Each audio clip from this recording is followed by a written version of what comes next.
What's going on, beautiful people? It is Wednesday, March 10th, 2021. Hope you're all doing well, man. Glad you made it.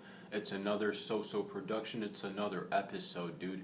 Here on Wednesday, halfway through the week, doing another sesh with the boys and the ladies, the guys and the dolls, man. Hope you're all doing well. Hope you're all safe and sound wherever you've been, wherever you are. It's March, dude. It's March. It's been a year now. It's been a year now that we've been in this, but whatever, man. We'll get through this. No big deal, dude. I'm excited. As you all know, we got our special guest coming in tomorrow. And yeah, man, we're just going to let it fly. And see what happens, where it takes us. But all in all, feeling good, and just want to share that with you guys, man. Hope you're all safe and sound wherever you are, whether you're in Toronto, you're in LA, San Diego, New York, Tokyo, Beijing, I don't know, dude, wherever you are. Again, Sydney, Australia, mate. Hope you're all doing well, dude.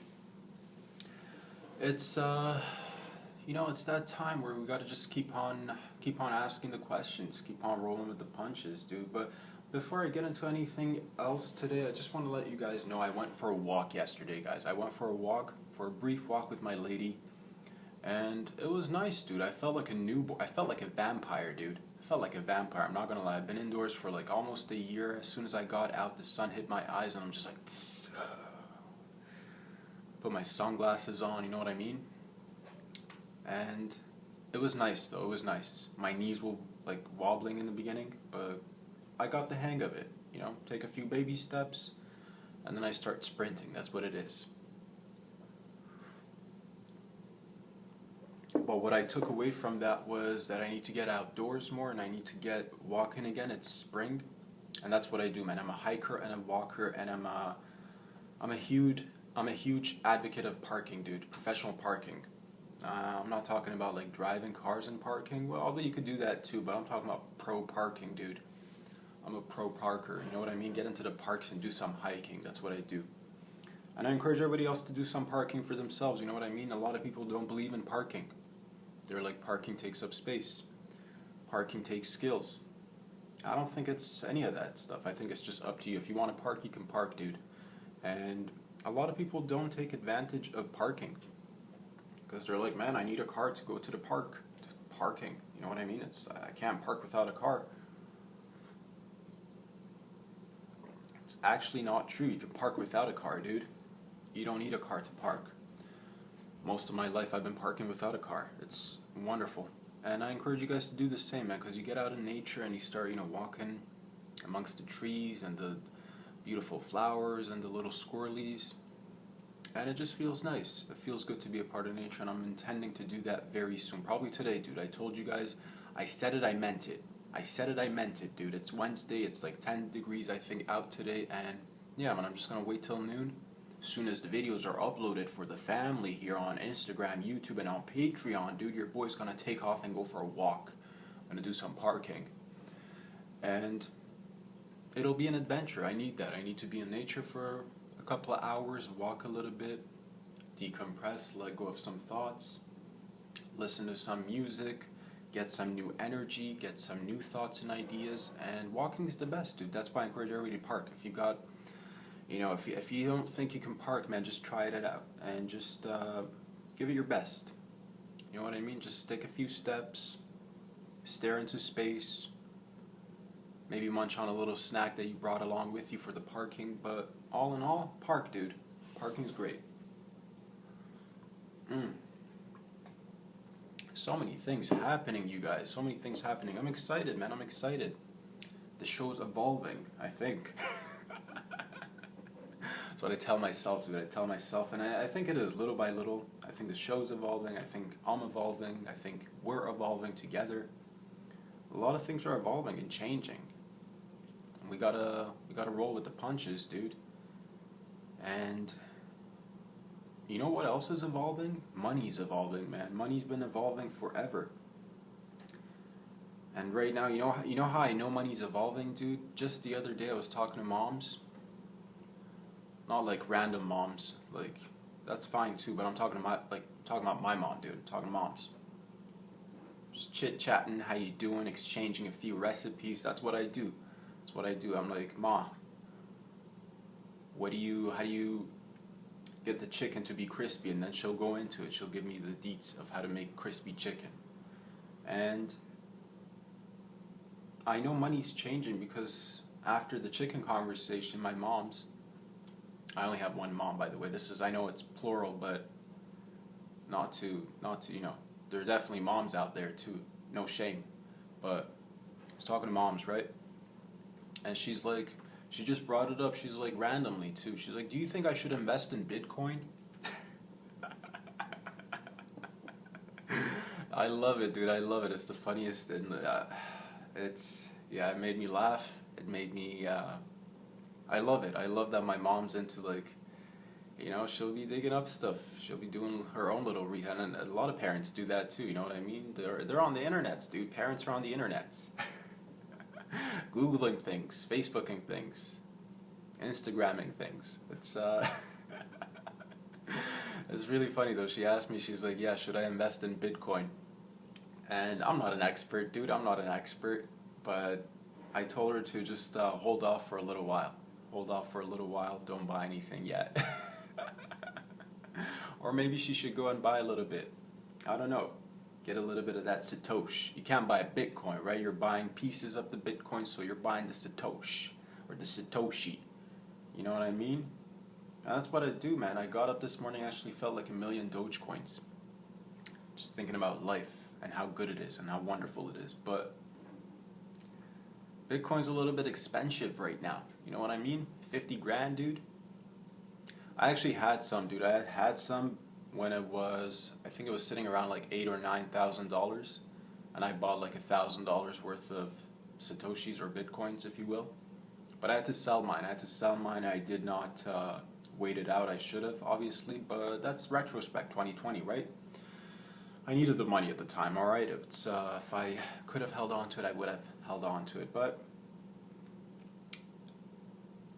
been doing a lot of research, trying to make sense of what Bitcoin is, what's crypto, what's Satoshi, what's Ethereum, what's XRP, what's Dogecoin, what's Neo, you know what I mean? All these different cryptos, and the most popular one has obviously been Bitcoin. Everybody's heard of it now. It's been 10 years or so that it's been in the market, it's been in the ether, and I don't know what to, I'll just give you what I think. I'm not an expert. You guys make sense of it however you like. Maybe some of you guys might be able to enlighten me a little bit, you know what I mean? Just maybe talking will help. So what is Bitcoin, dude? What is crypto? Where did it come from? How did it come about? It's basically decentralized currency, you know what I mean? Decentralized currency. And it's encrypted, which means it's supposed to be safe. But at the same time, even though it's encrypted, even though it's decentralized, you've heard stories of crypto exchanges getting hacked, people's money getting stolen. You hear of glitches on these crypto exchanges, and I'm not going to name names, but you do your own research. You find out which ones have had hiccups, what could happen if they were to have a hiccup. Imagine you invest a little bit of money into it and then it goes up high and then you want to cash out, but the exchange is now frozen. Your money's, and then you log back in and you notice the value's devalued now, or it's dropped significantly. So you weren't able to cash out when you needed to. So it's still in the early stages, and I don't know what to make of it. Is it safe? I don't know. How safe is regular money, dude? That's the thing, like, regular money, paper money, or credit money is used for all sorts of things. And like the backlash in the early stages of Bitcoin and crypto, the backlash against it was that crypto is going to be used by the black market, dude. You know, exchanging commodities in the black market or the dark web or the dark net on the underground. And some of that is true, yeah. Hell yeah, definitely. There's some peeps using crypto in sketchy ways. But we didn't stop it there. No, because if we stopped it there because we found that people were using crypto to do sketchy things, then using that same logic, we should just get rid of money altogether in the banking system, because the banking system is the one who's producing all these monies, right? And we use money for everything. We use it for buying groceries. We use it for buying our personal commodities like a phone or a car or a home. And yeah, of course, there's some sketchy people, buying hits to put on people, buying weird stuff that you and I would never consider buying, dude. You know what I mean? Like weapons, weird weapons. You know what I mean? Not like a little cute, tiny little collectible knife or something. I'm talking like weird shit. You know what I mean? Could it be, and that's the thing, but like regular money gets used to purchase also. We use regular money to buy drugs. We use regular money to prostitute in different ways, dude. You know what I mean? It's just everything's like tangled in together. And you know, there's negatives and positives in everything, but where did it come from? Where did Bitcoin come from? And that's part of the mystery. Nobody really knows. I mean, there's a guy who apparently wrote the white paper for it, you know what I mean? And I forget his name. But all in all, that's the rhetoric that's being used in the public, as far as I know. That's as far as we know. Satoshi's Bitcoins and this mysterious guy or lady or mysterious group. And the more I think about it, is the conclusion that I can draw is that it's not definite, it's not for certain, but what I can, if I were to take an adjudicated guess of what this is, mate, if I were to just, ponder upon what this is and try and make sense of it, you got yourselves a little bit of this, little bit of this like cryptocurrency, right? It's happening online, right, eh? And it's just here's the thing, man, the more I think about it, I can't imagine this being a one-man operation. I can't think that this has just been a one-man operation, and I don't know who's behind it. I don't think anybody really knows. Maybe there's a very few limited people on this planet that really know the emergence of Bitcoin and crypto, but it's one of those things. It definitely feels like there's some aspect. It feels like an aspect of the government must be involved, because you can't just like let something like this sprout about and potentially destabilize the economy globally, or rather revolutionize it or evolutionize it in some sense, and not ask any questions, and not, if that's the thing, and I don't have the answer. Could it be a little bit of a CIA psyop? Could it be different branches of the government? Could it be different governments even working together to create something like a one? And here's the thing, the reason why I think about it is because it's too big, it's too complicated.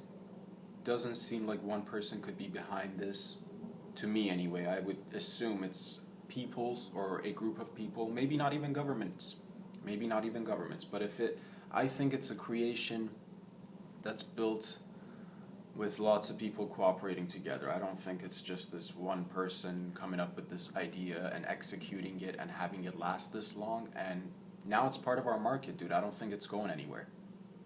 So should you invest now or should you not invest? That's up to you to decide. I don't know. It's just, it's up to you. I don't know. I don't know if it's safe. I don't know if that's the thing, because it's on the internet, and the thing that we forget about the internet and anything electronic is that with a snap of a finger, dude, it could all disappear. It could all disappear. Bitcoin has the potential, they say, to reach $1 million. And yeah, it might. On the way to the $1 million, dude, it might hit 0 10 times, or close to 0 like 10 times. You know what I mean? So you gotta ask yourself, are you a short investor or a long-term investor? And I'm not suggesting nothing, dude, but once you put your money on the web, you actually, well, yeah, we don't have access to our money in any sense, really. It's just been in our bank accounts. Unless you're carrying cash with you, everything else it's digital, right? I mean, it could all disappear. If, for whatever reason, imagine the banking systems got hacked and everybody's accounts were just emptied out. You know what I mean? I don't know, it's weird times, and the good thing I like about crypto is I think even if it is a government op or a partial government op, I do like the fact that it's something different than the dollar. I do like the fact that it's finite. You know what I mean? There is only a limited number of these coins that we can mine. Maybe that's a pro. Maybe that's a pro. But who gets access to these bitcoins? Who had first dibs? Because there are, like, legit, there are some, as they call it in the industry, they call it some whales, dude, who sit on massive piles of these things and have accumulated vast fortunes for themselves. But that's the thing. In order to do that, you need vast capital to begin with. You know what I mean? You're gonna... All in all, you guys, I am hopeful about the future. I'm hopeful about the way we're headed. But, man, it'd just be nice if everybody had a little bit more, like, security, dude. You know what I mean? If it was a little bit more...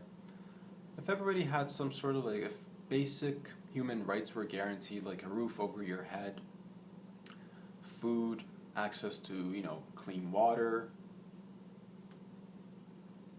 education should be free, and you know what I mean? And, like, that's the thing. When I think about these things, the more I think about it, the one thing that might seem like the next logical step that we should be taking is maybe we should be heading into a form of a social democratic system where certain things that we value as a society and we cherish and love to have around for everybody, like education, policing, the fire department,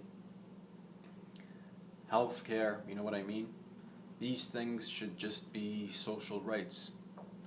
And I think we can work towards that. I think we can work towards that. And anything else above that, I think that's the thing. I think society should provide you with, like, the basic means of survival, and then everything else beyond that you'd like to achieve, you'd have to go out there and, like, try it on your own. I think that's fair. You know what I mean? Because right now, like, the way we're conducting ourselves in societies, it's kind of like you're born and you got to accumulate points or get grades or points or mushrooms or stars or kisses or piglets or whatever it is. You know what I mean?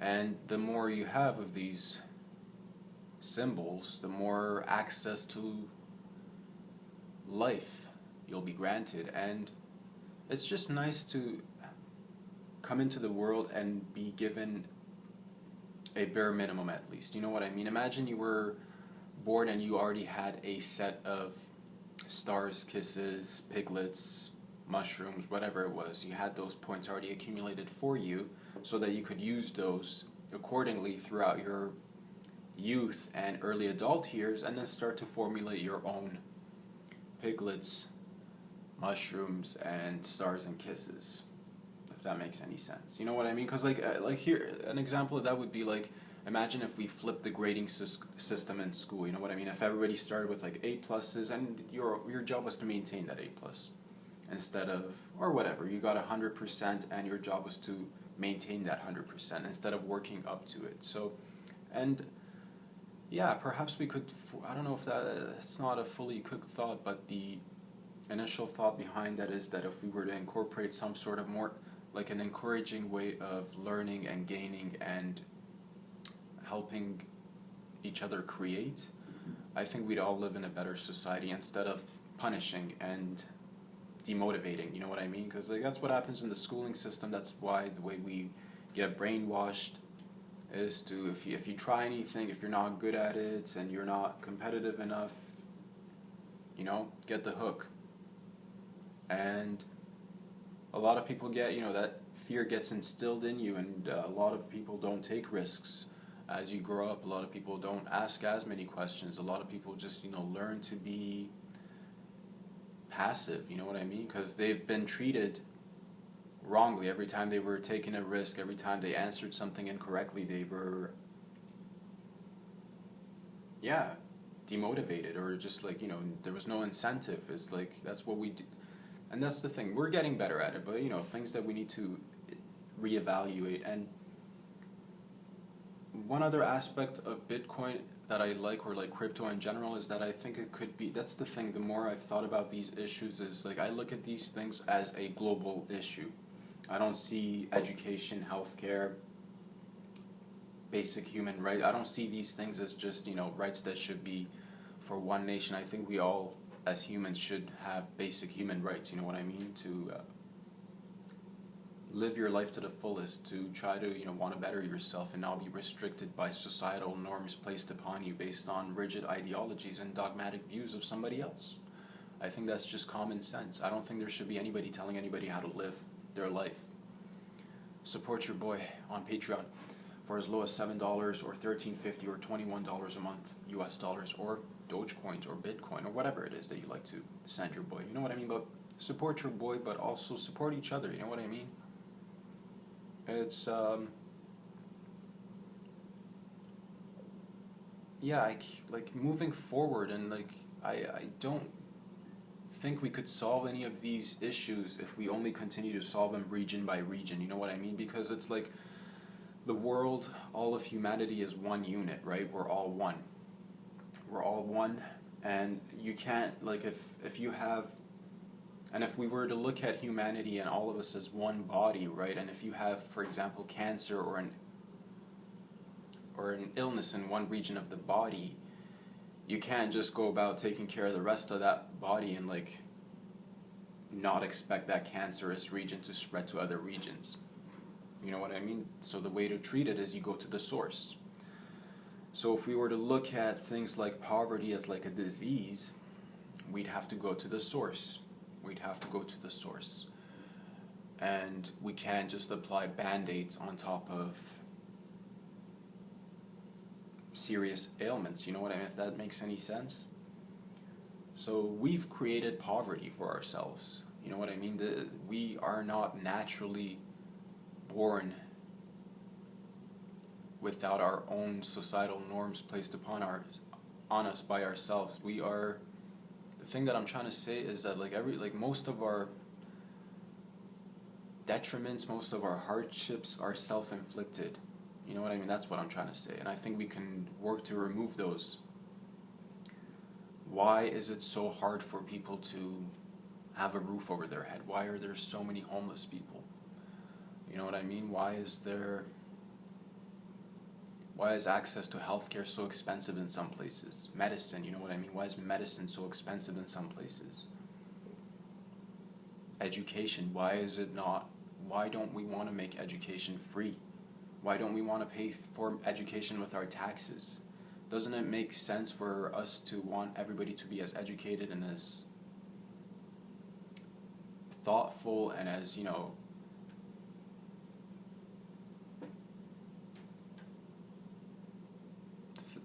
not to say that it's just education that's going to lead you to being more thoughtful, or it's going to lead, and that education is not for, and when I say education, that's the thing, I think we should open it up to like different ways of learning, and we already are. We're already doing that, and I'm happy about some of the changes.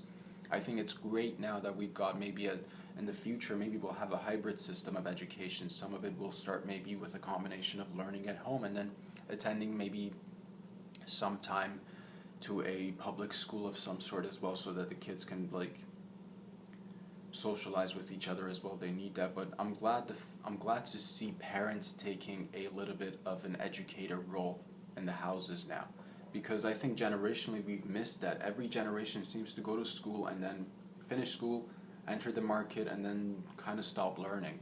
I think you can start to learn together with your kids, and that'll just like help evolve the process of learning and refresh your knowledge, help your kids learn a little bit better, and you're just involved in each other's lives a little bit more. That's what I think.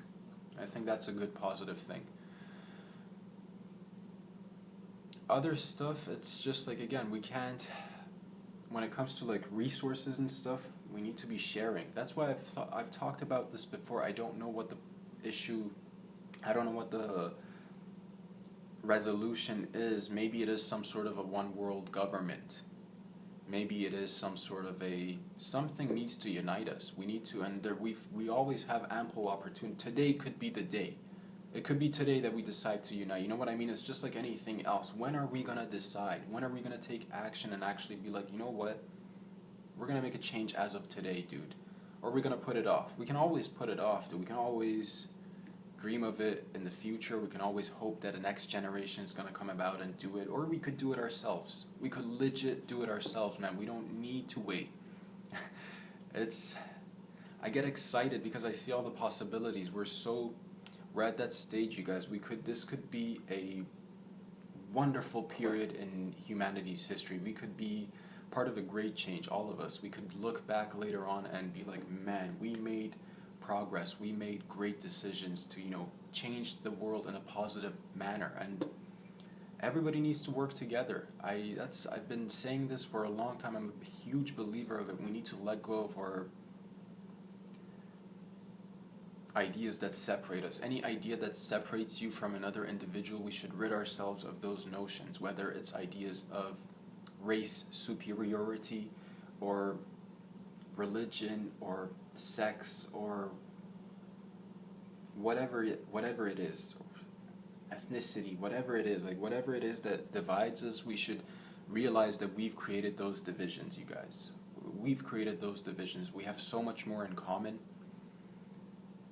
And sometimes it's just, I get a little bit, and I've always been weary of this. I've always been looking to this, and I'm very hopeful because I believe in certain notions, and I think there's a lot of great people doing a lot of great things, but at the same time, we need to be working together globally. I don't understand how some governments can be so manipulative of their people, so controlling. Like what's happening in China is just ridiculous, you guys. The Chinese government is legit doing things that could be hurting humanity, dude. And not to pinpoint just the Chinese government. Every major power player on a global scale has always at one point been doing things that might just only be beneficial for themselves and not for the betterment of humanity. And right now we've entered the age of, it's technology, man.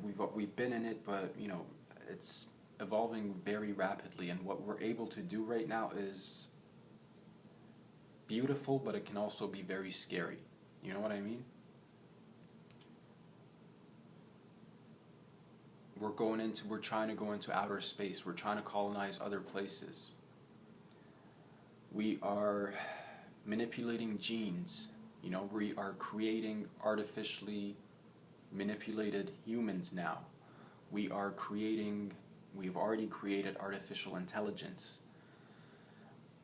We're very close to getting these things combined together, and humanity's shifting, and we need to be super aware, and we need to have some sort of a universal governing body, you guys. And previous models may have been, you had the League of Nations, you had the United Nations, but these are still not sufficient. For some reason, they don't seem to really do much. Or maybe they do, but it's just, I don't know. Whenever these organizations get together, it seems like they don't actually, from what I gather, I don't know, maybe you know what, let's stay optimistic. Maybe there are a lot of great people doing a lot of good things in these organizations as well, but we need to do something that will actually make a proper impact. And you can't just have these unions come together and then, once everybody departs from the meetings, go back to business as usual, you know what I mean? Because you have these unions, people will come from different government bodies and, share their ideas, but then everybody flies back on their private jets, and again, it's business as usual. You got actors in China, you got actors in the Middle East, in Russia, and I just want us to, I've talked about this before, I want us to enhance our ethics and moral guidelines in accordance and in proportion to the advancement of technology that we're making, you guys. Because, and here's the thing, once any genie is let out the bottle, we can no longer put it back in. We've all been a part of this. You know what I mean? We cannot just sit back and be like, yes, China's been, doing genetic modification or experimenting or what have you. We've been doing that here in the West as well. Every country, Russia was doing that, Germany was doing that, the US was doing that. Whether it was through just betterment of agriculture, getting more food, to enhancing those foods using steroids. And we're always consistently changing ourselves. Humans are constantly changing. That's the only constant. Change is the only constant. It's just we want to monitor how we're changing, because sometimes you don't want to change in a direction where it's irreversible and then you end up having to start from all over again. You know what I mean? It's good to read about certain things, and even if they're simply myths, or like Atlantis. I don't know too much about it, but we've all heard of this great civilization that had reached, the heights of technology and all that, but they sank to the bottom of the ocean, and that's a story, right? You dig into it yourself if you like, but these can all be things for us to look at and use as a warning to ourselves, and that could be a symbolic representation of a civilization or humanity's downfall. It could just be symbolic, or it could have been real as well.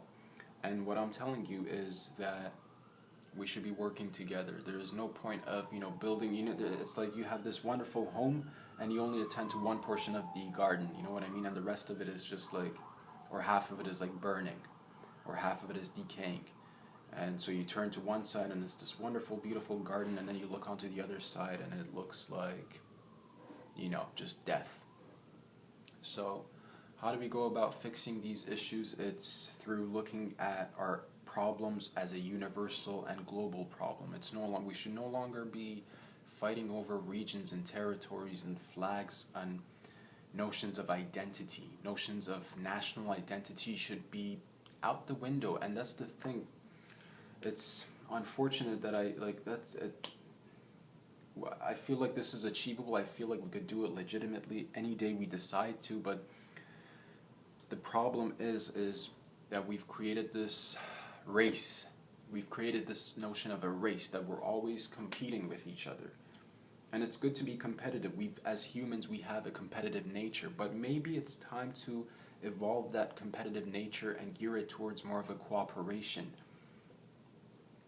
Why are we always competing? Why are we always doing this pissing contest with each other?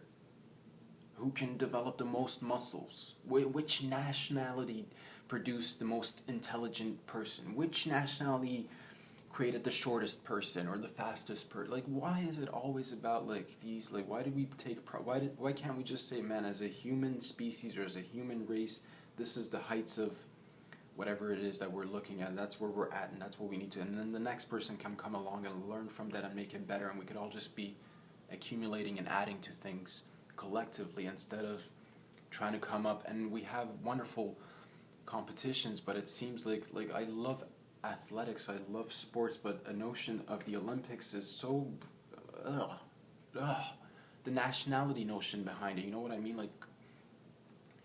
And the politics that's into and people talk about different things, and they're like, man, you shouldn't talk about, reading different things, and should you talk about politics, should you not talk about politics? I think politics is in everything, dude. Politics is in everything. It's in everything. So it's up to you if you want to talk about it or not talk about it, to each their own. I think it's part of my responsibility and your responsibility to be aware so that we can make positive changes. How else would you expect change to come about? By not talking about it? You know what I mean? So it doesn't make sense to me that we're fighting or competing against each other to get to space. It doesn't make sense to me that we want to impose ideologies on each other. And it's like, why can't we just respect each other, man? You know what I mean? Respect each other and just like let everybody like live the way they want to. So I read articles about, you know, how to mitigate things like I know France right now, I know a lot of countries in Europe have been having a difficult time with Muslim extremists, not Muslims in general, Muslim extremists, Islamic extremism. They've been having an issue with this, and it's like, you know, and I read articles, I've been keeping up for quite some time now, and they're trying to pass laws, and they have to a certain degree pass laws where they have, for example, banned the wearing of the burqa or the niqab in public places, which, here's what I think about it. I don't think that's anti-Muslim. I don't think that's racist. I don't think that's discriminatory. I think if you decide to get up and move to another region of the world, you should respect certain customs of that region and of that world. Just like, you know, if people were to travel to Saudi Arabia or to Iran, for example, you would not be able to just go about in shorts. And that's because they've mandated it that way. So how is it that we find it completely normal and okay for one form of homogeneous identity building, but sometimes we discriminate against our own notions? It's like, I don't know if that makes any sense. My issue is that there's just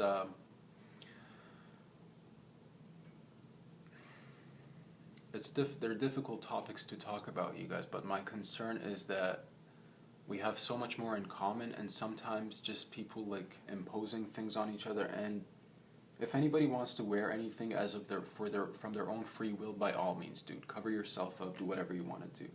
But the fact that I think it's important that certain nations, and I think Western society, for example, is like Canada and the US, should also adopt certain customs and hold their values strongly and firmly. And I believe we're on the right track, you guys.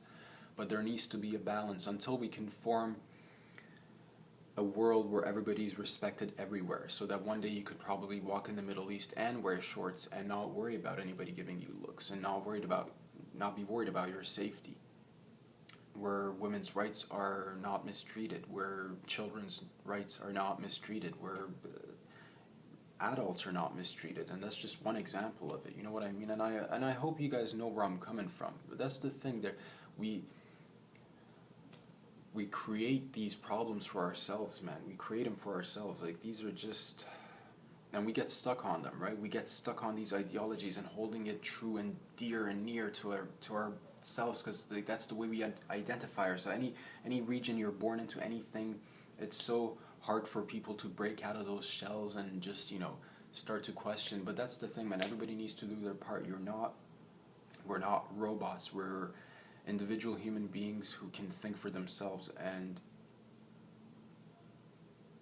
I think there needs to be a balance. I think you cannot just, you know, come impose your will with force. And you cannot also operate like some countries or some governments, like, you know, and you're doing it for, that's the thing. We're all, to a certain degree, I hope, aware that there is still, after the World Wars, you know, World War I and II, we've still had different forms of war, whether it was the Cold War, whether it was, and I don't want to be sounding alarms or anything, but I am a little bit just apprehensive and a little bit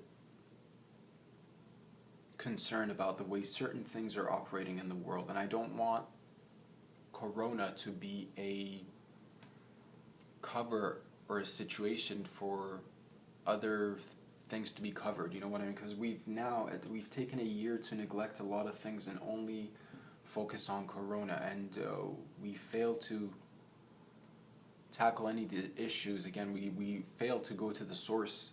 We fail to actually want to remedy our issues and our illnesses from the source. We just continuously want to put little band-aids on it. I mean, like, what are we going to do if, that's the thing, now we have that technology. We have that technology to produce what kind of humans we want. You know, you can pick your kid's eye color, pick and choose if they're going to be susceptible to catching certain diseases, and we are taking that natural biological development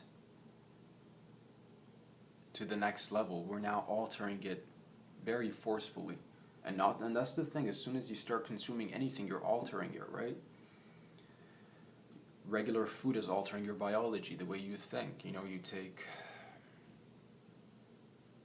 protein, you grow muscles. You take a substance like psilocybin in mushrooms, you might enhance or get another perception of reality, maybe. And again, every person's different.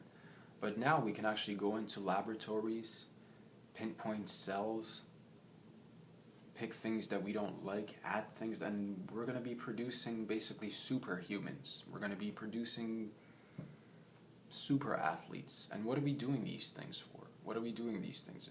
If there needs to be some guidelines. There needs to be some guidelines, because we can't just, because in that sense, and you're like, well, whatever, dude, it's like, you just, what's the big deal? What's the big deal? Here's the big deal. Here's the problem.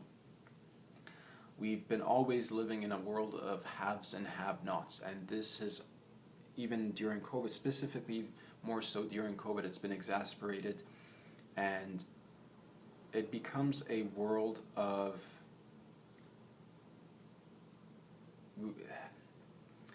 we're creating a world where basically everybody's let out to fend for themselves, and it's up to you to decide your fate completely. You will not be, if we continue this path, it'll just be up to you. You will end, if you have means and resources to supply yourself with, beneficial circumstances, whether that's a roof over your head or proper education or some money to fall back on, a plan B, a plan C. If you are living in those circumstances, you're good to go, you're gooch. But if you, for whatever reason, have fallen into poverty and cannot fend for yourself, you're basically out, you're out on your own. You're left in the cold, out on your own. And I don't like that view. I don't like that notion that it's a dog-eat-dog world. I don't think we live in that world. I think we can create a better world. I think, again, we can start by guaranteeing certain human rights, like a roof over somebody's head, like the fact that everybody should be able to feed themselves. Man, the other day I was reading 17% of food in North America goes to waste, and I remember as a teenager working in McDonald's, dude, every evening we'd throw out so much food, and that was just one McDonald's, you know what I mean? How many restaurants you guys have, you know what I mean? If you worked in the food industry, if you worked in a grocery store, you know what I'm talking about, dude, and I've had all those jobs when I was a kid. So it's like, can we feed everybody? Absolutely. Do we have enough space to house everybody? Absolutely. People are always afraid because, a whole lot of these things came about maybe around 100 years ago, or maybe even longer than that. It falls, again, I've mentioned this before, everything kind of falls under the umbrella of eugenics.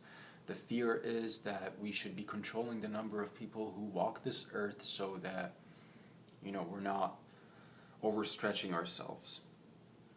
And that's problematic because at one point it's a very slippery slope. This is where you start, eradicating populations because of X, Y, and Z, and it's a very slippery slope because but nobody's perfect, dude. When are we going to decide that you're not good enough and I'm not good enough? You know what I mean? For society to keep us alive. When are we going to look at people's illnesses as their own problems and look down upon them and not help them out, instead of being like, oh my God, I could be susceptible to this thing as well, I should help out? Or all I'm saying is that we should be trying to uplift each other, and this, I think, exacerbates that opportunity. I think there's still a lot of hope. I think we can still do a lot to grow. This is what I mean, like every governmental body every nation should be realizing this and gathering our forces and coming together as one and fighting for humanity's survival. Because if it's just one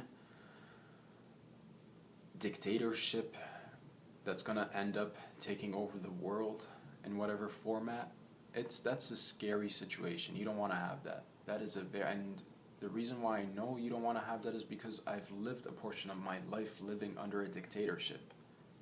My youth, from 0 to 9, I was living under a cult of personality and a dictatorship. So I know what it means to have freedom, and I know what it means not to have freedom. And I hope everybody realizes where we are, because this could be the roaring 20s, it could be one of the most exciting periods of our life, and it could be a period where other generations can look back and be like, man, these guys really just went skirt skirt, you know what I mean, and made that U-turn when they should have, and when they had the chance, instead of just sitting on their butts and doing wishful thinking. I think it's important that we talk about these things. I'm not taking credit for nothing, boys and girls. This is just your boy pouring his heart out. These things are a part of our lives. They've been studied by many great people. They're being talked about by many great people. Open up your eyes and ears and take action in any form or shape that you see suitable, but be a positive impact in the world. And that's what I've learned, man. It's don't be just skeptical of things. It's good to question things, but it's also good to make positive, or at least try to make positive impacts, because it's the little things that count. Little by little, man, we're going to grow together and outnumber the little detrimental things that we've been doing collectively as well. And I think it's important. I think overall people will agree with this notion of everybody should be, and for the most part, we should have a lot of freedoms, a lot of personal freedoms. You should not be told how to dress, how to walk, how to talk, how to express yourselves, how to think, what to say out loud, what not to say out loud. We should all realize that we're all imperfect beings, but there is beauty in that imperfection, and that in itself, in its essence, is kind of perfect. And that goes to say that's kind of true for everything in this universe, in this multiverse. We got to align ourselves with what makes sense, and perhaps some of that has to do with going back to the natural laws and using those to our advantages, you guys. Tomorrow we're getting our first guest. It's a special day, and I'm excited, man. Every day it's an adventure. Just wanted to come and talk to you guys from the heart today. That's all I wanted to do, man. I hope this ignites a little something in you. I hope I've made you maybe laugh or smile for a quick second or something, and if I've made you think about something that you were not thinking about, and I took your mind off of your own issues for a little while, and whatever, man, I don't know. I know I'm trying, and we're growing, baby boys and girls, we're growing, and it's a slow process, but we can make changes together. I love you guys. Thank you for all the love and support. Go ahead and subscribe on YouTube, on Instagram, and support your boy on Patreon, man. Until we collectively decide that money means nothing and everybody should be having access to things, go ahead and support your boy. Once we collectively decide, if we decide to flip the table and start fresh, then you no longer need to support your boy, and that way we can all support each other. We'll get into those issues later on, but for the meantime, support your boy. Love you guys. I'll see you guys very soon, boys and girls. Probably tomorrow, definitely on Friday, on Saturday. Stay safe out there. Love you guys. Peace.